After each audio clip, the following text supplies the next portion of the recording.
Bien, vamos a continuar entonces con la importancia de los grupos funcionales en química medicinal para de ahí poder adentrarnos a ácido base PKSUA de moléculas de tipo fármaco.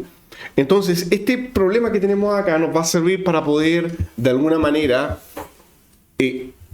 la introducción, por así decirlo, adentrarnos en el tema de PKSUA, que es lo que me interesa que abordemos hoy día. Ustedes dirán, sí, eso es simple, yo ya lo sé, la constante de acidez. Bueno, ahí vamos a ver qué tan simple es cuando es aplicado a sistemas biológicos. Entonces, primero, veamos algunos problemas para iniciarnos con esto. Dice, en base a las siguientes estructuras de medicamentos, responda. Entonces, se muestran varias moléculas. Esta es una tabla con varias estructuras. Y dice, por ejemplo, ordene de acuerdo a acidez decreciente los compuestos 2, 3, 4, 6 y 7. Entonces, dice 2, 3, 4, 6 y 7. ¿Ok? Dice de basicidad, creo que dice. No, de acidez. Acidez decreciente. Entonces, 2, 3, 4, 6, 7. Entonces, ¿cuál es el más ácido? Bueno, primero vamos a definir... Sí, al tiro. Antes de ver la estructura, vamos a recordar algo muy simple, y es que en química medicinal los conceptos los acotamos a los siguientes. Hablamos de un ácido cuando tenemos una especie que puede ceder un protón en medio acuoso. Esa es la definición clásica, la definición de Bronsted, la definición de Arrhenius decían eso. ¿Ya? Y el grupo ácido por excelencia en química medicinal es este, el ácido carboxílico. Puede ceder un protón en medio acuoso. Pero, ¿qué pasa, por ejemplo? Pregunta si ustedes tienen lo siguiente.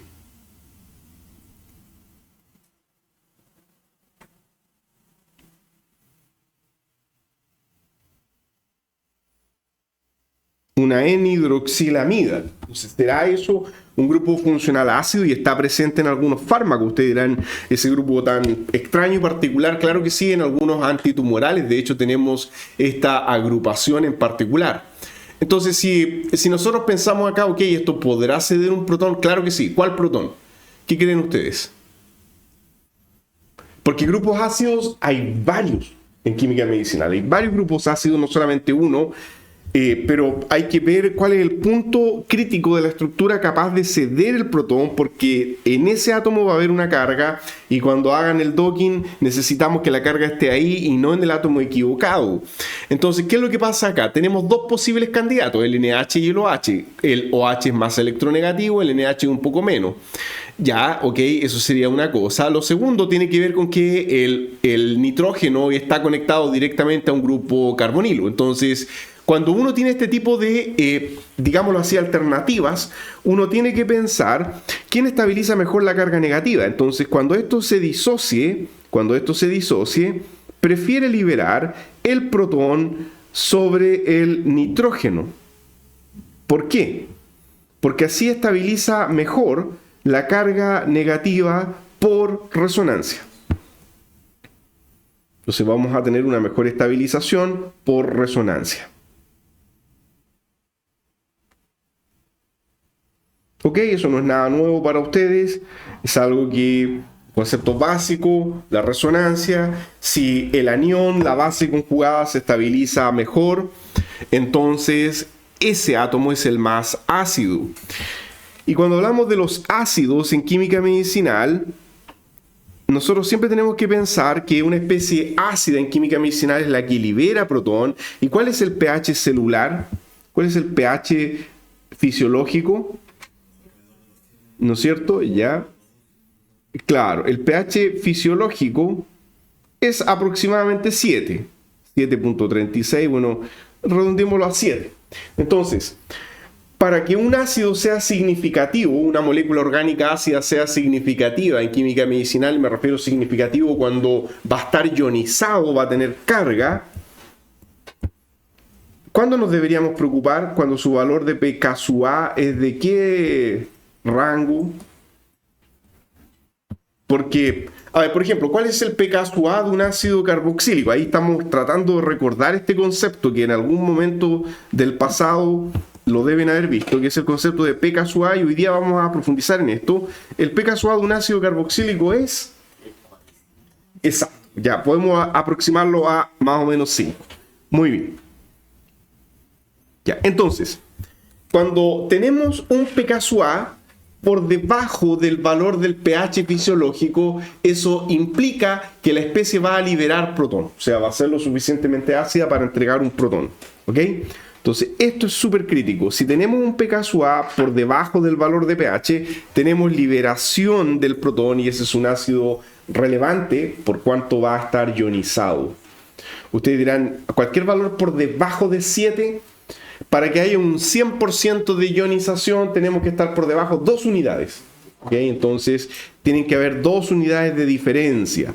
¿Okay? Entonces, si nosotros hablamos de un 100% de ionización, un 100% de ionización implica necesariamente que van a haber 2 unidades de diferencia. O sea que el pH menos el pKa nos va a dar como resta mayor o igual a 2. ¿Ok? Entonces vamos a tener 2 unidades de diferencia o más. Y ahí el ácido es relevante. Pregunta, ¿qué otra función ácida conocen ustedes? ¿Se les viene alguna otra a la mente? Por ejemplo, con azufre. A ver, pero el grupo funcional... Ya, por ejemplo, ahí le estoy ayudando ya aquí un pedazo del grupo funcional. Este está en algunas estructuras de tipo fármaco. Esto se llama sulfona. Muy bien, esto es una sulfona y es un ácido sulfónico cuando tiene un OH. Entonces ahí tenemos el protón ácido en todos estos casos. Vamos a ir marcando. Este sería un protón ácido, protón ácido que va a ser entregado al medio. Entonces, esta es la definición que más empleamos en química medicinal. La otra definición es la de ácidos de Lewis, pero esa se aplica más para reactividad, que es aquellas especies que tienen... por ejemplo, alguien les podría decir, bueno, eso es un ácido, sí, pero también conceptualmente hablando, y esto es poco común en química medicinal, tener, por ejemplo, un fármaco que tenga aluminio, eso no, porque es súper tóxico, pero por ejemplo, miren, ya, el tricloruro de aluminio, esto, insisto, esto ya no tiene relación directa, porque no hay ningún fármaco que sea así, pero el tricloruro de aluminio, ¿por qué es un ácido?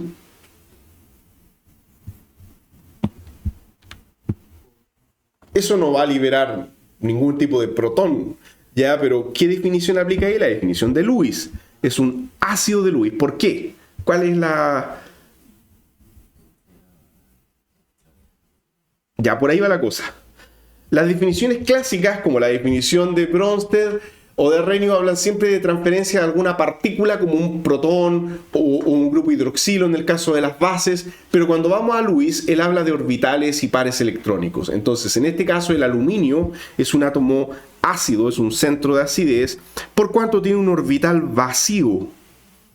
Entonces, tenemos un orbital vacío. Ese orbital es un orbital pZ0, vacío. Entonces, el ácido es la especie que tiene un orbital vacío.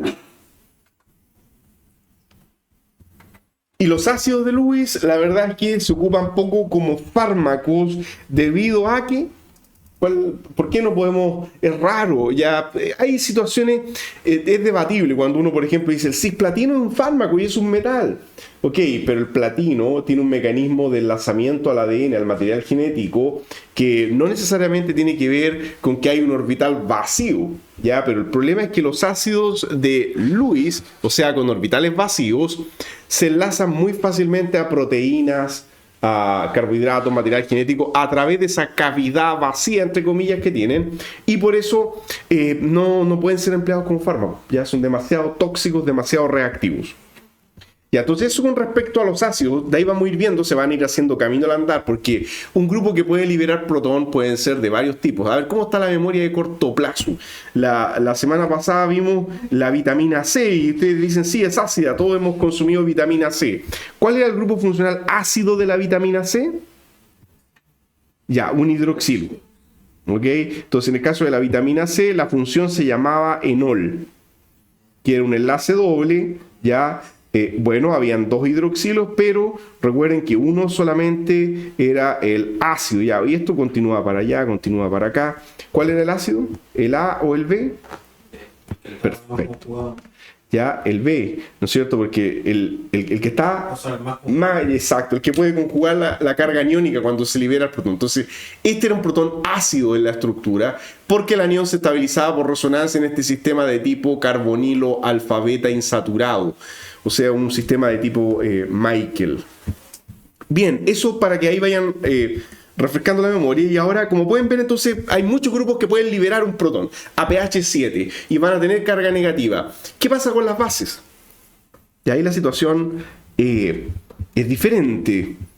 Ya, ácidos hay una gran variabilidad. Todavía no estoy hablando en términos de pKa con tanta profundidad. Solamente a nivel estructural primero. Bases en química medicinal.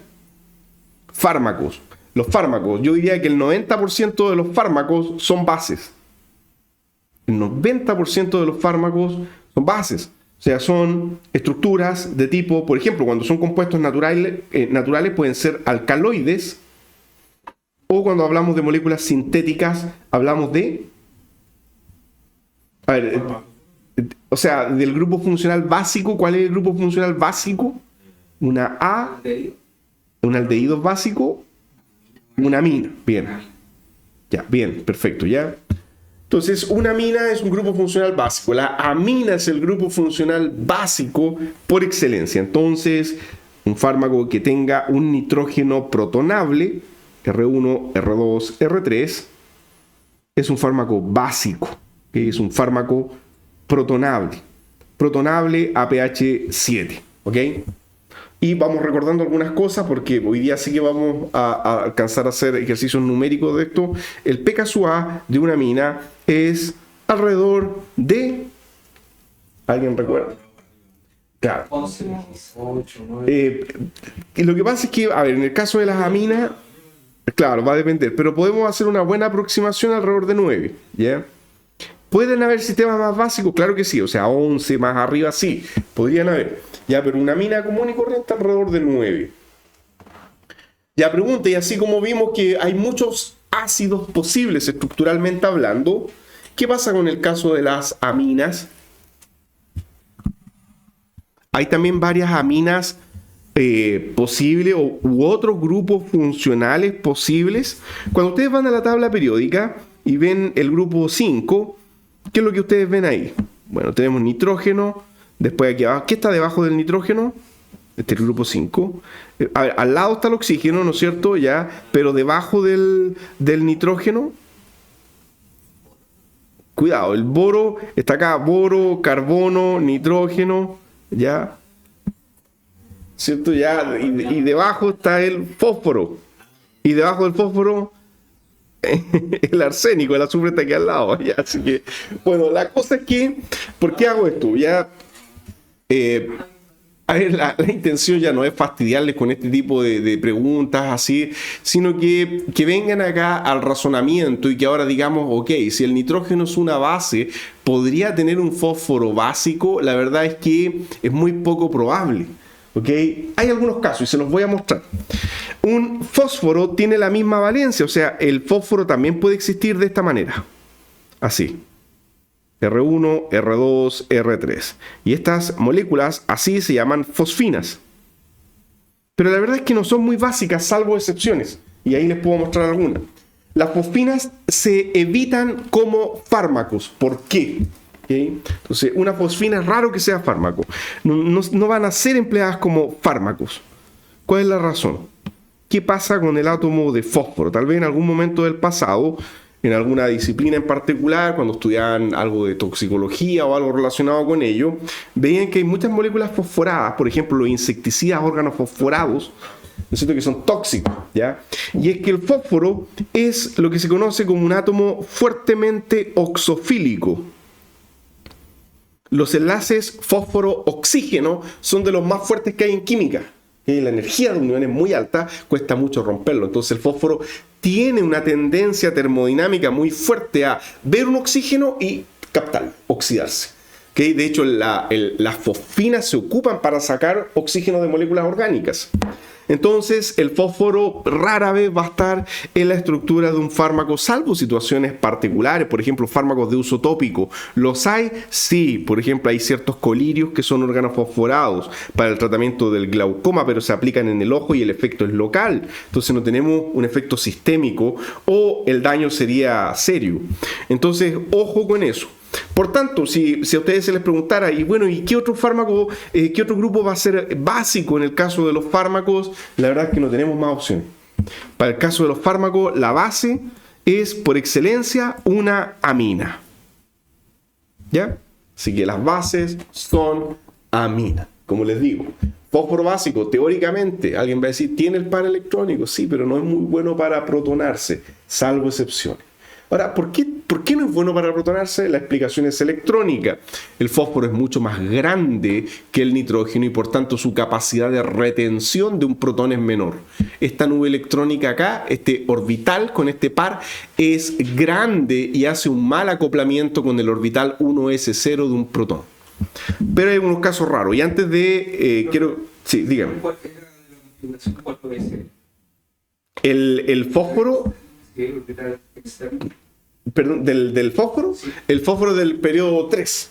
Entonces, claro, por lo tanto tiene 3s2p3 y tiene ese pero el problema es que este par electrónico acá, este orbital es muy grande y se acopla mal a un protón que es del tipo 1s0. Un protón es un orbital chiquitito, por así decirlo. Entonces, cuando las nubes son de diferente tamaño, como que no encajan bien, ¿ya? Bueno, y antes de terminar, para que no se queden ahí con ¿qué fósforo es básico? Bueno, hay unos casos realmente sorprendentes que cuando uno los ve, esto lo tengo acá rayado porque en algún momento lo vi en Química Orgánica 2 para la licenciatura. Hay unas moléculas y las venden, estas son comercialmente disponibles. De hecho, la que venden aquí en Chile me parece que es esta, la de Schlesinger. ¿Okay? Son bastante caras, por cierto.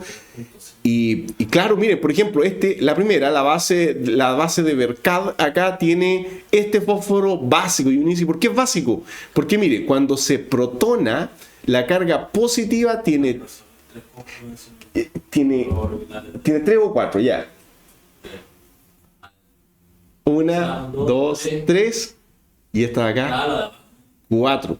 Entonces, ustedes han visto esas pelotas que los niños ocupan para jugar así. Esto es más o menos lo mismo, pero a nivel molecular, que como que se expande. Bueno, la cosa es que tiene todas estas resonancias posibles, haciendo que la carga en realidad, ¿dónde está? Se deslocaliza fuertemente hacia los nitrógenos, ¿ok? Y el fósforo queda neutro. Por eso que es una base tan fuerte que su valor de pKa es altísimo, alrededor de 30, 29.6, o sea, es súper básico.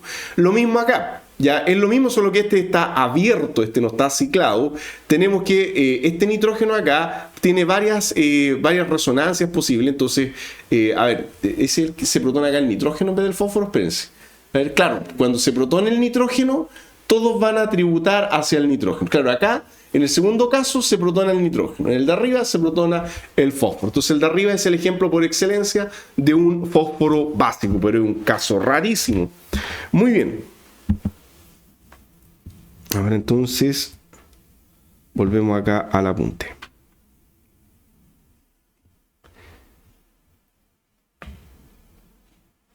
Ya, entonces ahora con esto en mente, díganme ustedes, ya dentro de las estructuras que estábamos viendo acá, 2, 3, 4, 6, 7, ¿por qué se salta la 5? Porque la 5 no tiene ningún grupo ionizable. Entonces, ¿hay alguna que vean que tiene un grupo ácido?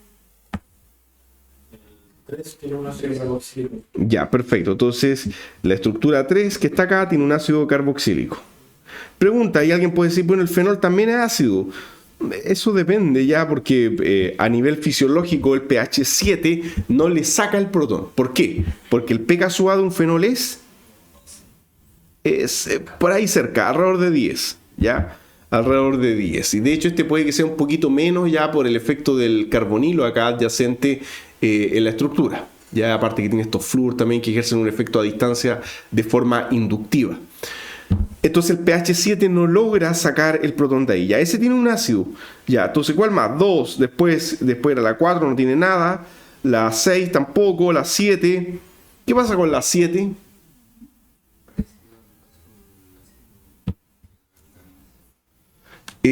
Pero cuidado, porque mire, aquí no hay OH, estos son... Ya, ok, ya. Bueno, en el caso de las 7, es...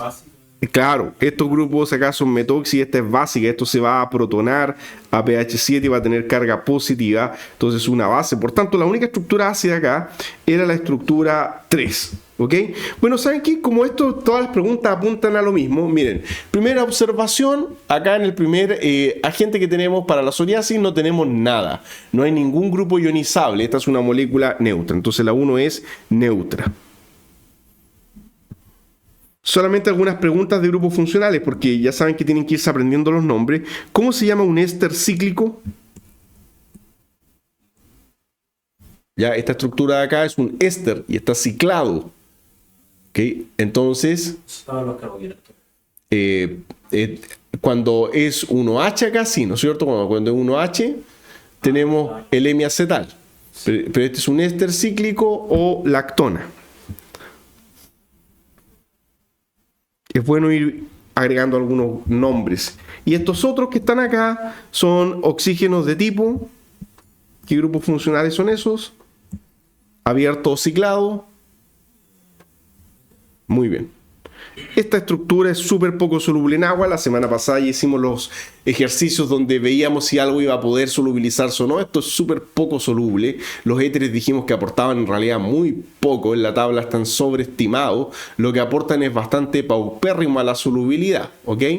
Y esta molécula es grande. ¿Y esta molécula cuántos centros quirales tiene? Eso también es relevante irlo identificando. 4. A ver, 1... No, perdón.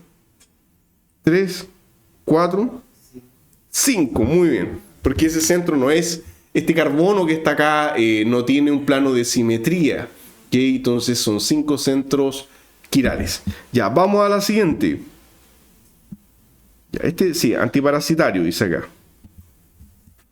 Ya, ¿cuál nitrógeno es básico? ¿El NH, este que está acá, que es una amina secundaria? Esta también es una amina secundaria, pero son diferentes. ¿Cuál es el más básico de la estructura? Ahí estamos jugados, sí, la carga negativa. Perfecto, muy bien. Entonces, a ver, pero ¿cuál sería el más básico entonces? ¿El primero, el que está conjugado por resonancia con el benceno, o el segundo? El segundo. Muy bien. El segundo es el átomo básico de la estructura y eso es importante a la hora de hacer nuestro docking, nuestro análisis con la proteína, por cuanto ese va a tener una carga positiva. Entonces ese es básico alrededor de 9 a 10, ¿ok? Ese nitrógeno. El otro no. Además el otro tiene el efecto inductivo del grupo nitro. El grupo nitro es un grupo electroatractor. El grupo nitro le confiere ¿qué tipo de toxicidad a las moléculas? ¿Se acuerdan? Exacto, muy bien. Y en este antiparasitario probablemente ese nitro es importante para la actividad. Si uno quiere matar un gusano parásito, es bueno que induzca cierto grado de toxicidad. Muy bien, ya. Bueno, aquí ya hicimos el análisis, ya después vamos a detenernos también en la interacción intermolecular y la relevancia de tener átomos de flúor en la estructura. Miren, les puedo mostrar, el átomo de flúor es sorprendente. De hecho hay un review que habla de ese tema, de la importancia del flúor en química medicinal.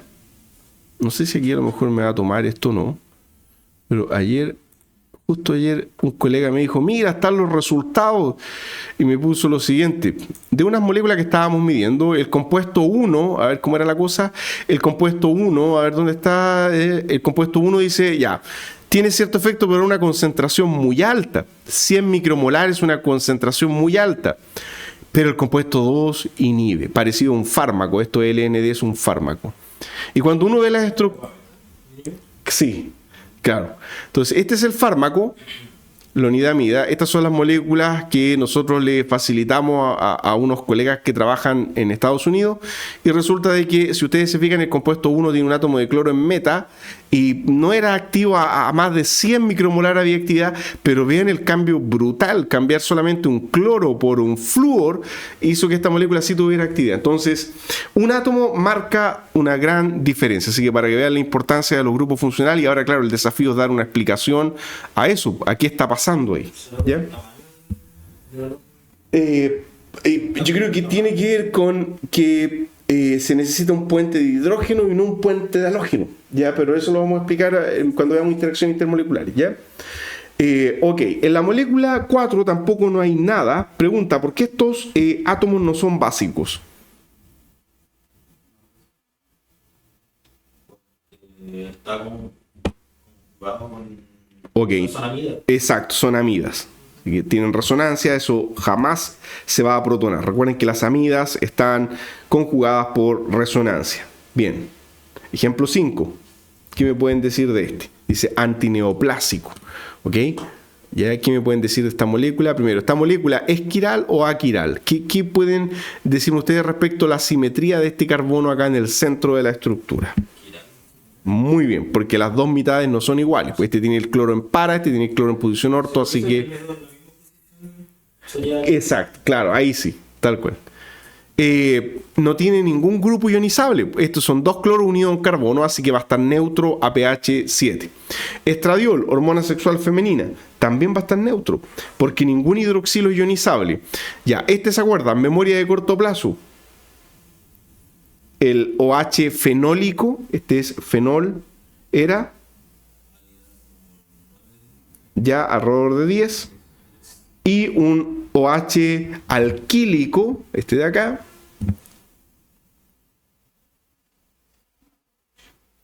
(16). Ya, entonces es bueno recordar esos números, ya, porque los vamos a utilizar. Ninguno de ellos va a estar ionizado a pH 7, no hay liberación de protón. Y nos ha ocurrido que a veces cuando uno hace los estudios computacionales, uno ve las cargas y las cargas coloca cargas arbitrariamente el software, así que hay que tener mucho cuidado. Muy bien, ya, esa molécula ya la estudiamos, la 7. ¿Qué pasa con estas dos? Vamos por acá. La 8 y la 9. Ya, la 9, ¿no es cierto? Muy bien. Entonces acá sí tenemos posibilidad, este es un nitrógeno básico y vamos recordando elementos de nomenclatura generales. El nombre de este anillo es, del heterociclo, empieza con pi. Ya, muy bien, piperidina. Perfecto. Muy bien, el otro es un hidroxilo alquílico, así que no tiene ningún grupo ionizable la molécula número 8. Perfecto, entonces este ejercicio es súper bueno, ya irnos familiarizando con los grupos funcionales, los distintos valores de pKa que tienen. Creo que queda uno solo acá. Ya, este compuesto dice, ya, basicidad, lo mismo acá. Luego dice carbonos asimétricos. Ya, esto es nada más que lo mismo, pero con una molécula un poquito más grande y compleja. Primera observación. Yo les dije que uno de los desafíos para ustedes a lo largo de este curso es absorber la mayor cantidad de farmacóforos posibles, de pequeñas moléculas, pequeños núcleos estructurales responsables de la actividad. Y se los mencioné creo en la primera clase o algo muy parecido. Perfecto, ya. Entonces, ya, no es la penicilina, pero sí es parecido, ya. Lo que pasa es una cefalosporina. Ya, las penicilinas, el anillo de aquí al lado es de 5, este anillo es de 6, así que es parecido, ya es parecido, pero no es igual. Pero sí, al tener un sistema beta-lactámico, o sea, eso es una lactama. ¿Qué es una lactama? Una amida cíclica. Tenemos ahí una lactama. Entonces esta lactama tiene carbono alfa, carbono beta. Esta lactama es cíclica, entonces es un anillo beta-lactámico. Esto es un agente bactericida, ¿ok? Inhibe las enzimas necesarias para la síntesis de la pared celular de la bacteria. ¿De qué manera la inhiben? Miren, pasa algo bien particular. Resulta que en el caso del sistema beta-lactámico, ¿qué creen ustedes? Este anillo acá de 4, este cuadradito, ¿cómo es su tensión angular? ¿Alta o baja? Altísima. Ese anillo está que revienta porque es un anillo forzado a esa estructura cuadrada, forzado a ángulos cercanos a 90, siendo que en realidad los ángulos deberían ser de, por ejemplo, acá en el carbonilo, 120. Muy bien, uno debería tener un ángulo de 120, pero tiene más o menos 90, entonces está que revienta esta cosa. Y más encima alguien puede decir, bueno, pero ¿y qué pasa con la resonancia? No tiene resonancia. El par electrónico del nitrógeno no está conjugado en resonancia al carbonilo por impedimento angular. ¿Sí? No, impedimento estéreo cuando hay un estorbo espacial, un choque de átomos en el espacio. Acá es que queda en un ángulo tal el nitrógeno con el par electrónico mirando para afuera, impidiéndole que ese par electrónico vaya a la resonancia. ¿Ok? Entonces, si no tiene resonancia... ¿Por qué eso? Porque debe quedar como una distancia para que sea... Sí, tiene que quedar, y claro, y en un ángulo apropiado. Y bueno, la clase pasada, aprovechando de que ustedes ya más o menos van a instalar estos programas, a ver si es que puedo captar la pantalla completa.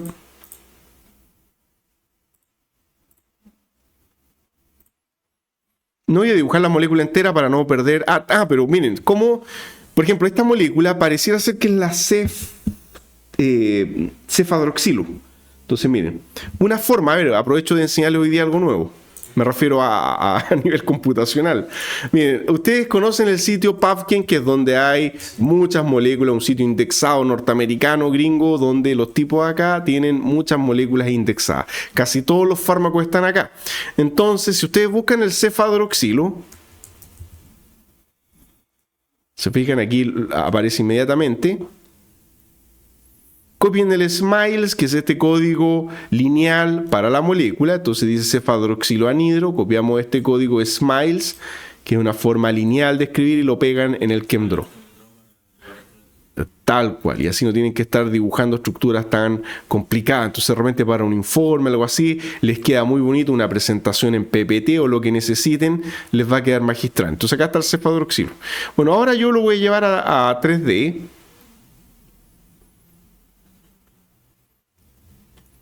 Y vamos a hacer una pequeña optimización molecular rapidita acá de mecánica clásica. O sea, se aplican las leyes de Newton para minimizar la estructura orgánica. Las leyes de Newton como si esto fueran esferas conectadas por resorte. Y esperemos que termine ya. Y ahora buscamos el anillo beta-lactámico. Y fíjense en lo siguiente. Ahí está el anillo beta-lactámico. Entonces, claro, este anillo, ¿no es cierto? Bueno, el de 6 tiene el azufre que es más grande y el anillo tal cual se tuerce. O sea, esto espacialmente ya, el par electrónico, si lo pudiésemos ver, estaría como por acá, ¿ok? Entonces, ese par electrónico no se va a poder doblar para entrar en la resonancia. ¿Y en qué se traduce eso? Como el par electrónico... Y miren, aquí viene la parte clave. Como el par electrónico no le puede aportar densidad de carga al carbonilo, solamente prima, en este caso, el efecto electroatractor de un átomo electronegativo como lo es el nitrógeno. En otras palabras, la pregunta es, en un sistema beta-lactámico, ¿qué creen ustedes? ¿La electrofilia de este carbono es mayor o menor que en un carbonilo común? Este es un grupo carbonilo. Imagínense una cetona común. No hay aporte resonante, no le entrega electrones. O sea, Tiene menos electrones. Le entrega menos electrones. Debería estar como más positivo. Ya, o sea, tiene mayor o menor electrofilia. Mayor electrofilia. Muy bien. Perfecto, esos son los conceptos claves. Entonces ahora sí podemos volver acá al apunte.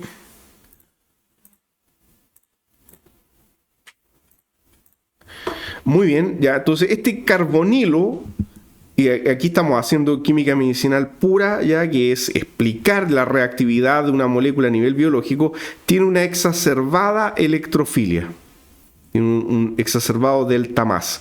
O sea, mucha densidad de carga positiva o al revés, una gran deficiencia electrónica, una elevada electrofilia, elevado delta más. Y por tanto, perdón. Claro, pero en grupos, ¿no es cierto?, que son altamente tóxicos como el aldehído, los cloruros de ácido, los anhídridos que explicábamos en la clase anterior. Pero a nivel bacterial, porque esto ahora llega a la bacteria, ¿no es cierto? Ya, a nivel bacterial, como ese carbono carbonílico tiene tanta electrofilia, se va a unir al target, que son las enzimas que sintetizan la pared de la bacteria, que se llaman transpeptidasas, y estas transpeptidasas o proteínas que enlazan penicilinas, que se abrevian PDPs, tienen muchas serinas, y las serinas tienen... ¿Cuál es el residuo de una serina? Vamos a tener que repasar los aminoácidos.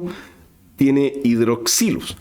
Entonces, como hay varias serinas en las transpeptidasas de la bacteria, atacan nucleofílicamente al carbono carbonílico y se enlazan covalentemente.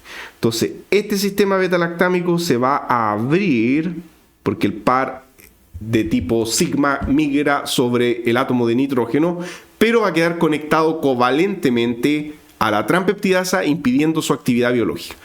Al unirse covalentemente, la proteína se alteró, su estructura química es otra y ya pierde efectividad, ¿ya? Así que ese es el mecanismo de acción de las penicilinas.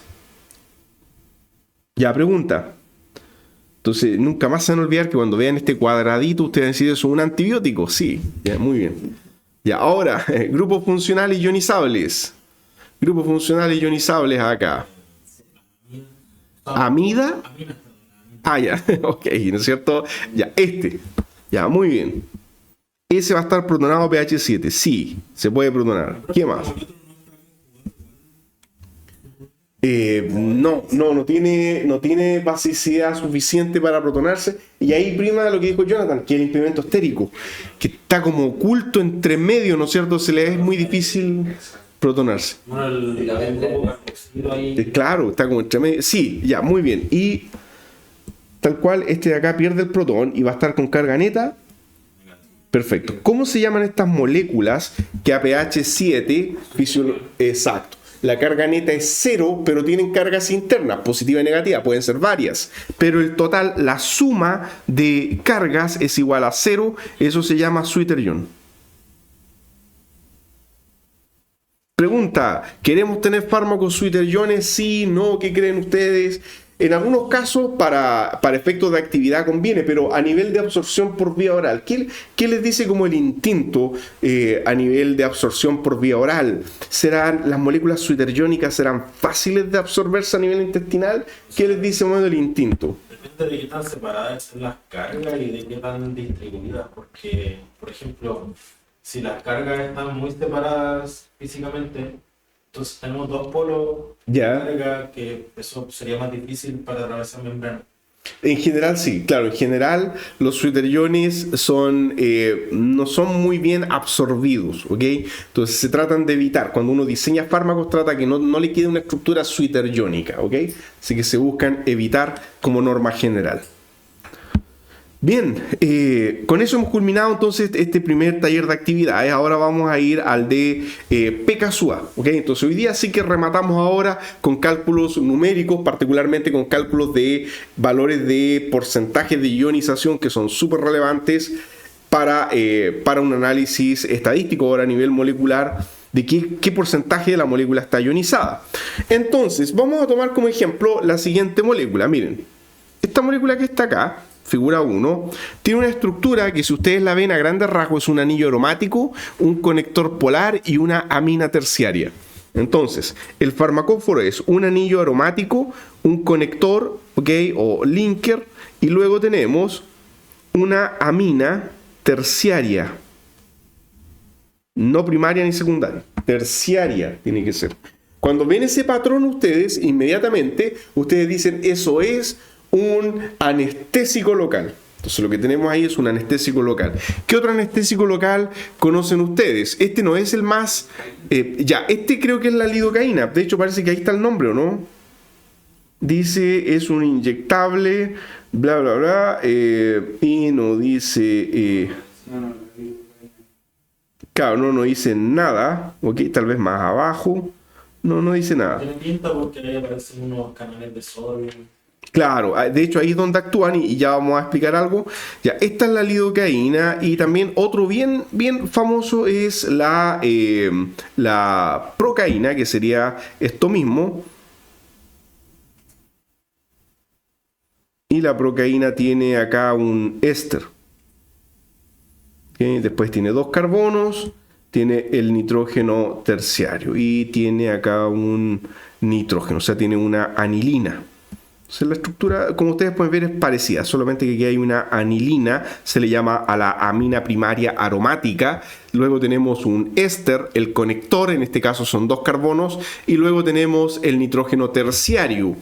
El conector es relativamente variable, pero hasta cierto rango. Ya aquí el conector es de un carbono, un CH2. Acá el conector es de 2 carbonos. Obviamente hay un rango de tolerancia.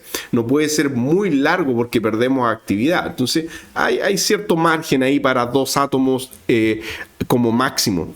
Bueno, de nuevo, el patrón sistema aromático, conector polar, en este caso un éster, y finalmente ¿no es cierto? el nitrógeno terciario. Pregunta, ¿cuál de los dos tiene un mayor tiempo de vida media? Cuando digo tiempo de vida media, me refiero al tiempo que tarda en degradarse la mitad del fármaco en el cuerpo. Ya. No, eso O sea, un éster. ya, pero a ver, pero ahí es que por ahí va la cosa. Pues, miren. Si tiene un éster, se degrada por eso. Ya, pero por eso, ya, esto tiene un éster y este tiene una amida. Entonces, vuelvo a repetir, ¿cuál tiene mayor tiempo de vida media? ¿Cuál sobrevive más? La amida. Muy bien, entonces, la amida tiene un mayor tiempo de vida media, ¿ok? Es más estable la degradación enzimática. Las estearasas no lo pueden degradar. Entonces, ¿eso es bueno o malo? Bueno, depende. Si yo quiero un fármaco de acción corta, ocupo el éster. Pero si necesito que la acción sea más larga, utilizo la amida. Estas amidas se ocupan mucho a nivel dental cuando uno se va a hacer un tratamiento dental porque generan anestesia en la encía y el efecto es prolongado. En cambio, el éster tendría un efecto más corto. Por eso que algunos ésteres se ocupan también en anestésicos de encía para bebés, donde lo que se busca es simplemente que momentáneamente reduzca la picazón cuando le salen los dientes a una guagua. Entonces, va a depender, ¿no es cierto?, qué es lo que uno busque. Ya, yendo a la estructura, nos queda claro que el nitrógeno terciario va a estar protonado a pH 7. Ese nitrógeno es el punto clave, entonces, del análisis que va a ocurrir a continuación. Ya, vamos aquí para abajo ahora. Y resulta que, bueno, si comparamos esto, por ejemplo, miren, esta molécula, la la lidocaína o la procaína o cualquiera, porque hay varios de estos, son todos muy parecidos con este farmacóforo, pero si ustedes lo comparan con esto, miren, esto que está acá es el éter dietílico, o a secas, el éter. El éter fue ocupado por muchos años como anestésico general. Entonces aquí introducimos un nuevo concepto. Mientras que lo de la derecha son anestésicos locales. ¿Ya cuál es la diferencia? Entonces, en base a la estructura, si ustedes comparan el éter, que es esa molécula simple, que es un disolvente en química orgánica, está en todos los laboratorios donde haya que disolver algo en un solvente apolar. El éter no es soluble en agua, pero el éter es súper volátil, entonces a las personas le hacían respirar éter. Y entonces, ¿cuál es la diferencia? Ahora ya no se ocupa porque hay mejores alternativas, menos tóxicas. Ese va a atravesar toda la molécula. Sí.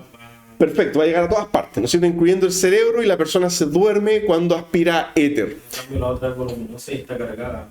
La otra es cargada, ya, y en base a eso, ahí ya están haciendo una lectura de la estructura química. ¿Tendrán el mismo mecanismo de acción?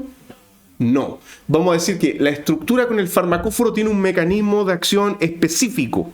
Entonces estos se llaman mecanismos de acción específico. Mientras que las moléculas que no tienen un target en particular tienen un mecanismo de acción inespecífico. No hay una proteína en particular donde actúe el éter dietil. Ustedes dirán, ¿y cómo entonces ejerce el efecto?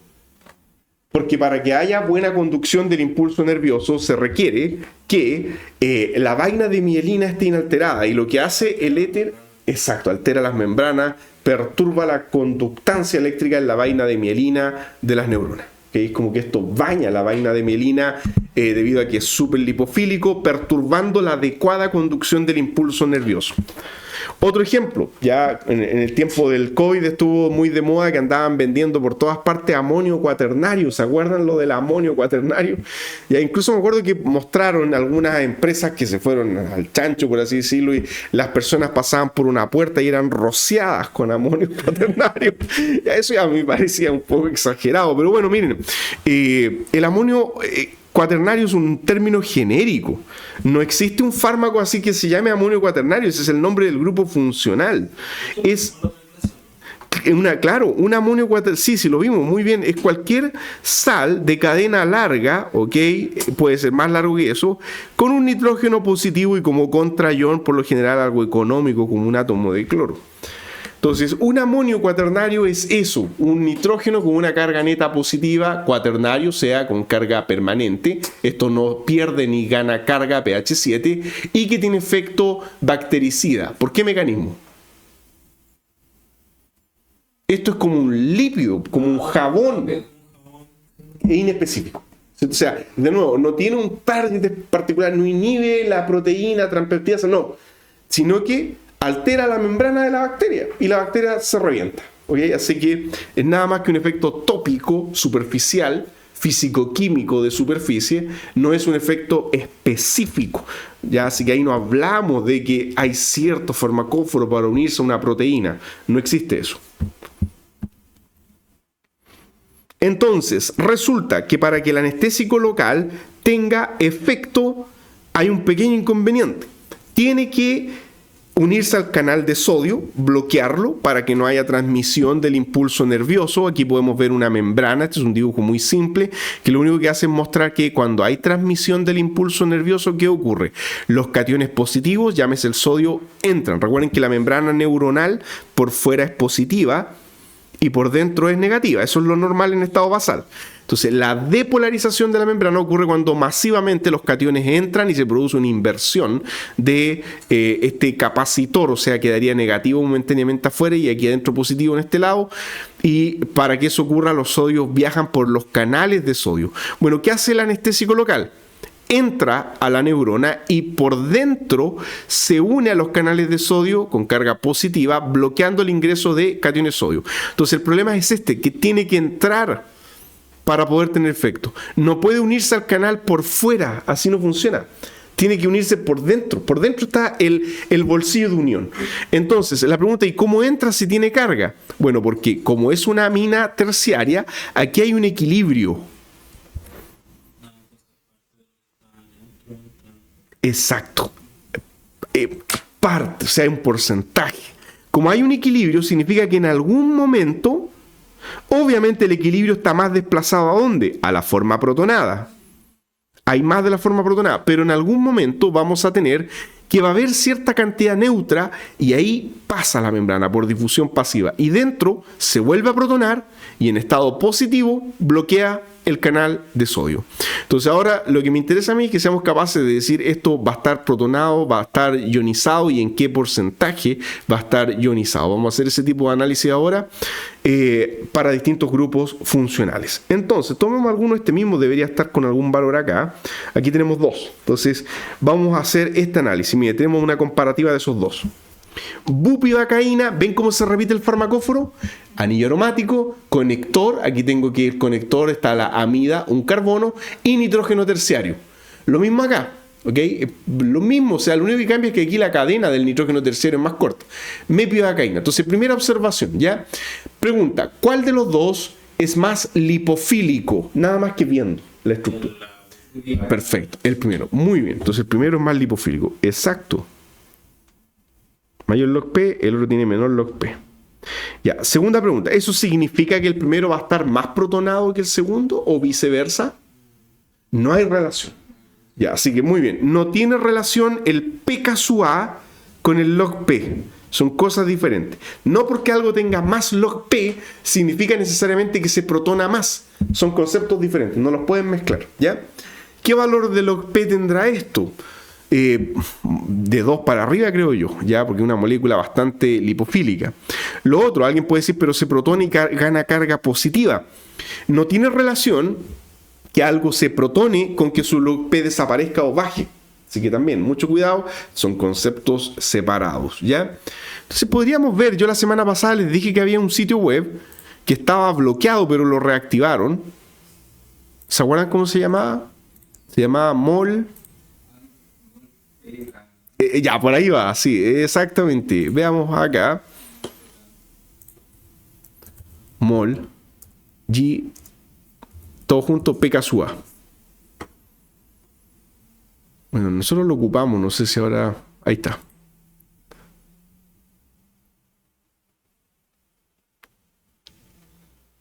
Miren, se puede pegar la molécula en formato SMILES, por tanto, ¿cuál era el primer fármaco? Bupivacaína. Ya, entonces, para no estarlo dibujando, entonces venimos acá a la estructura y copiamos directo y nos vamos para acá, ustedes lo pegan, o bien dan clic aquí en Draw y lo dibujan, ¿ya? Predecir. Ahí está. Ya, entonces, ahora quiero que veamos este valor. Miren, 8.4. No sé si es eso lo que está reportado. 8.1 dice en el apunte. Así que anda por ahí. O sea, la predicción es bastante decente porque esto es un cálculo, ¿ya? Ya, pero segunda observación. Pregunta, ¿y qué significa esto marcado en rojo acá? Mire, dice ácido-base, ácido. Después esto lo dice base. O sea, ¿qué es lo que está diciendo esto?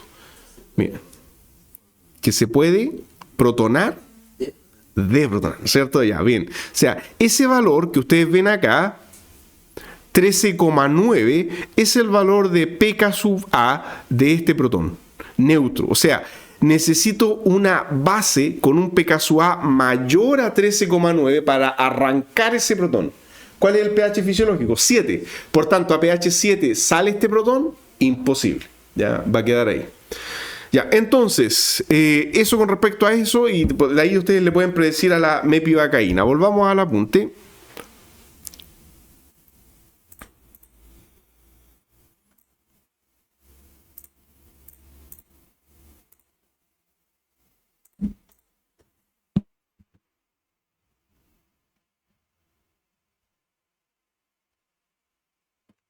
Miren, esta parte ahora es crucial. A ver, siempre se trabaja con pK sub A, no con pK sub B. Lo más normal es trabajar siempre con pK sub A. Entonces, lo que vamos a hacer nosotros es un análisis de grado o porcentaje de ionización. Y vamos siempre a estar hablando de pK sub A. Entonces, por ejemplo, cuando nosotros pensamos en un ácido, entonces vamos a número 1, el primer caso, el caso de un fármaco ácido. El fármaco ácido parte neutro. El fármaco ácido libera el protón, podemos entender el equilibrio de esta forma, ya libera el protón, pero en estricto rigor, ya lo más correcto sería decir que el fármaco ácido entrega el protón al agua del medio. ¿Ok? Entonces, uno tendría que escribir acá H3 o más, o hidronio más A menos. ¿Ok? O sea, se forma el anión respectivo.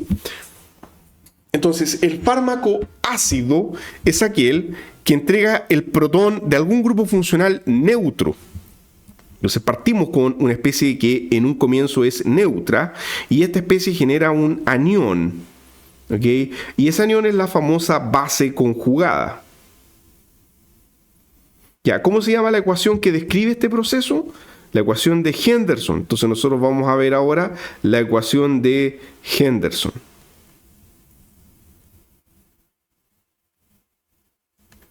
Ecuación de Henderson-Hasselbalch en su forma logarítmica.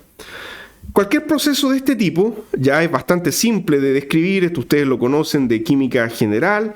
La constante de esto es igual a productos en concentración molar dividido por reactantes. Entonces, aquí voy a ir más o menos dinámico porque sé que esto lo saben ya, pero tengo que dar la demostración completa. Entonces, lo único que voy a hacer ahí es reordenar un poco esto y vamos a aplicar menos logaritmo en base 10 a ambos lados. Y vamos además a definir menos logaritmo por la función P. O sea, menos logaritmo es lo mismo que decir aplique logaritmo y luego multiplique por menos 1, ¿no es cierto? Es como decir menos 1 multiplicado por el logaritmo de algo. Ya, o sea, es un operador, pero ultra simple. Bueno, entonces al aplicar menos logaritmo, eso quedaría como pK sub A igual, y la concentración, recuerden que esto siempre es concentración molar, el menos logaritmo de la concentración de protón lo vamos a abreviar como pH, menos logaritmo de la concentración de A menos dividido por HA.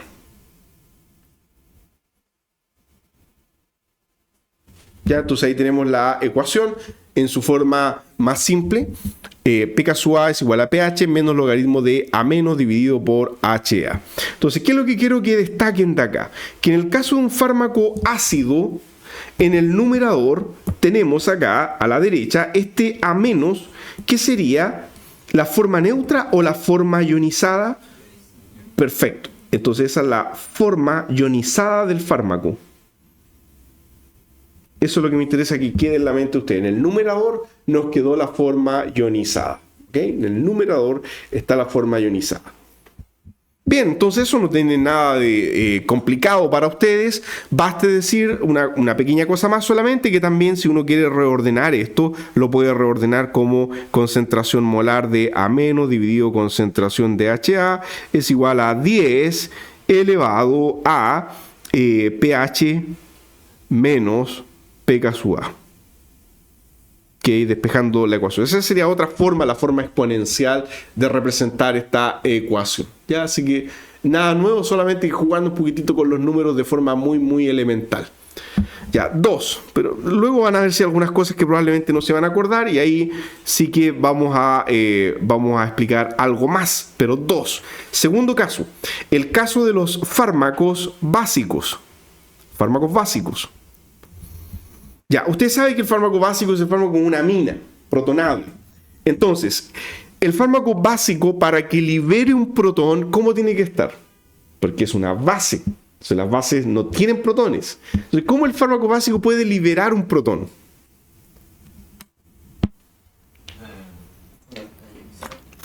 Cuando está ionizado. Muy bien. Entonces, partimos con una estructura de tipo NH+, una estructura amonio. Lo cual, a nivel genérico, lo vamos a abreviar como BH+, básico, protonado, carga positiva. Este es mi punto de partida. Este es mi ácido ahora que libera el protón y vamos a tener, por tanto, un protón y el fármaco en estado neutro. ¿Ok? Entonces, el fármaco en estado protonado tiene un equilibrio de disociación, por así decirlo, y ahora podemos aplicar la K sub A. Entonces, misma historia. De nuevo, aquí no hay nada nuevo. K sub A es igual a H más por B dividido BH más. Aquí me voy a saltar unos pasos porque esto no es nada más que una matemática elemental. Voy a aplicar menos logaritmo y voy a escribir inmediatamente el resultado. Entonces el resultado final nos quedaría como pH, pK sub A quise decir, pK sub A igual pH menos el logaritmo de la concentración de B dividido por la concentración de BH+. Entonces, no quiero borrar la otra ecuación, por eso me disculpan ahí que voy reduciendo el tamaño de la imagen. Ahí tengo ahora la comparativa. Entonces, ahora, pregunta, ¿dónde está el fármaco en su forma ionizada? En el denominador. Es al revés. Entonces, acá tenemos ahora el fármaco en su forma ionizada.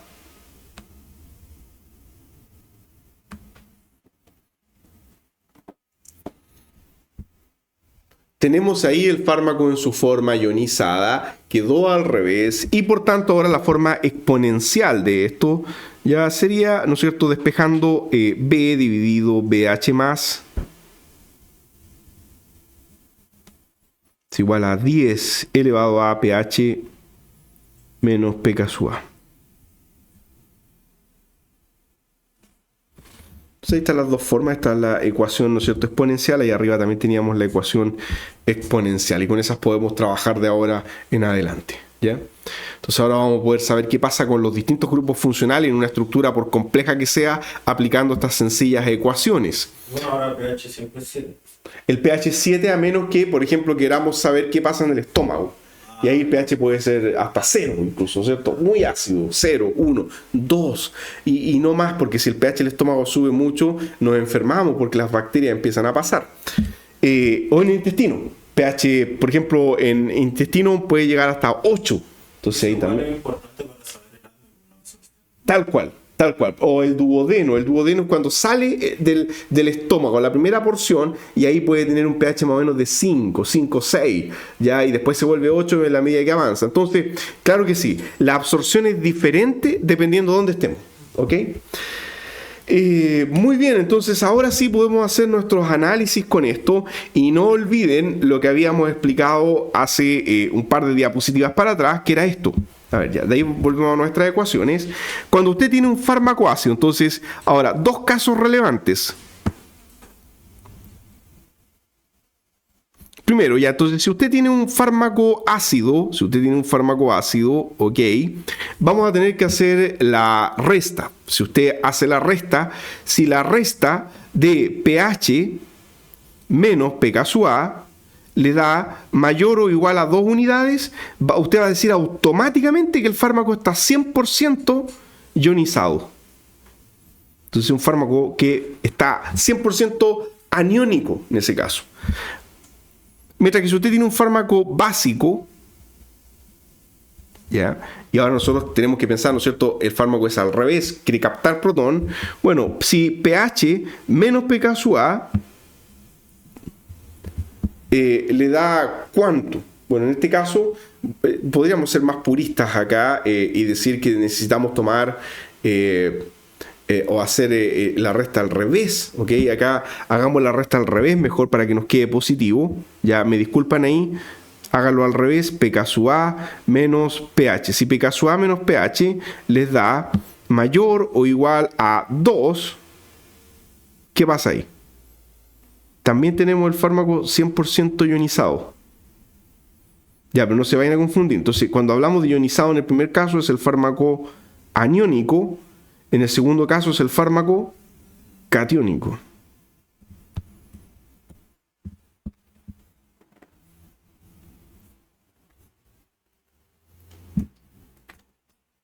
¿Por qué 2? ¿De dónde vendrá eso? ¿Por qué no 2,5, 2,1, 3, 5? ¿Por qué? La escala logarítmica son 100 veces. Exacto. Es 100 versus 1, tal cual. Y lo podemos muy bien, lo podemos demostrar con la ecuación. Excelente. Ya, entonces, vamos al caso de la bupivacaína. Ustedes lo tienen ahí en el apunte. Vuelvo de inmediato a esto. Solamente quiero ver el valor que dan acá para trabajar con el valor del apunte. Dice que la bupivacaína es 8.1. Ya. Entonces, vamos para allá. Ya, primer problema. Entonces, la bupivacaína, entonces la bupivacaína es 8.1, o sea, ese es el valor de pK sub A. Por tanto, el equilibrio que estamos viendo acá es el equilibrio BH más B más H más. Entonces, nos quedaría la ecuación de la siguiente forma. ¿Qué va en el numerador? Memoria de corto plazo. A ver, ¿qué va en el numerador? La forma neutra o la forma iónica. Muy bien. B dividido BH más es igual a 10 elevado a memoria de corto plazo. Perfecto. Muy bien. pH menos pK sub A. Entonces me queda acá como 10 elevado al pH 7, ¿no es cierto? El pH, en este caso, celular, enzimático, bueno, de la encía, porque esto se aplica, se inyectan en la encía estos anestésicos, menos el pK sub A es 8.1. Ya, ahí aplicamos calculadora. Rapidito ahí para ver qué valor exacto nos da esto. Eso, claro que sí. Entonces, tenemos que elevarlo, ya. Entonces, 10 menos 1.1. A ver, 10 elevado a menos 1. ¿Será así? Parece que no. No, aquí me lo tomó al revés. Pensé. Esto. A ver. 1.1 negativo. Y ahora sí, ahora le aplico el 10. Ahí sí. 10 elevado a menos 1.1 me da 0,079. ¿Sí? Ya. 0,079. Entonces, 0,079 es el porcentaje de ionización. No es la proporción. Exacto, ahí está la proporción. Muy bien, ya, disculpen. Aquí ahí está el punto. Todavía no hemos calculado el grado de ionización. Prácticamente 10 veces más. Ya, porque claro, miren, ¿qué es lo que pasa? Que si esto uno lo divide por 1, y esa es la clave, yo voy a decir, conceptualmente hablando, que por cada una molécula iónica hay 0,079 neutra. ¿No es cierto? ¿Ya? Entonces, pero eso no es el grado de ionización. Pues entonces yo digo, llegué a cierta proporción. ¿Ya? ¿Cómo de ahí llegamos a decir hay tanto por ciento ionizado? O sea, tenemos que transformar eso ahora de la siguiente forma. Pero directo o... Mire, lo que pasa es que el total de moléculas, vamos a hacer este razonamiento, el total de moléculas equivale al 100%. ¿Al 100% de qué? De moléculas, ¿no es cierto? ¿Ya? Entonces el total de moléculas es el 100%. ¿Cuál es el total de moléculas? ¿0079 o 1? ¿O la suma? La suma, perfecto. Entonces vamos a decir que 1 más 0.079 es el 100% de moléculas. Y ahora yo quiero saber el grado de ionización. O sea, yo quiero saber qué porcentaje está iónico. Por tanto, ¿qué tengo que colocar acá en el numerador? Muy bien, porque 1 es lo que está iónico. Bueno, ahora sí, ahora multiplicamos cruzado toda esta cosa y veamos cuánto nos da. Entonces aquí aplicamos calculadora rapidito, eso nos daría, ¿no es cierto?, 100 dividido 1.6.